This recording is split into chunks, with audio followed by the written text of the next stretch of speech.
আসসালামু আলাইকুম প্রিয় বন্ধুরা, চলে আসলাম লালবাগ কেল্লায়। আজকে ঘোরাঘুরি করার জন্য চলে আসলাম। প্রচুর মানুষ,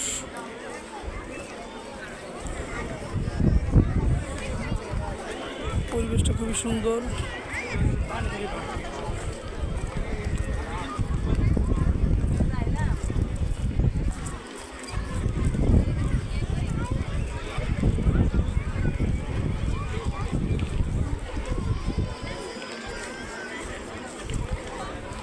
আজ শুক্রবার, প্রচুর মানুষের আনাগোনা। চলে আসলাম আজ লালবাগ কেল্লায় ঘোরাঘুরি করার জন্য।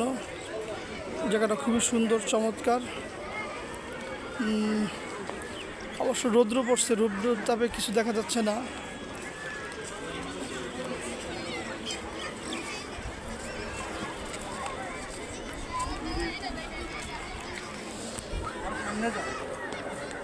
চলে আসলাম লালবাগ কেল্লায়।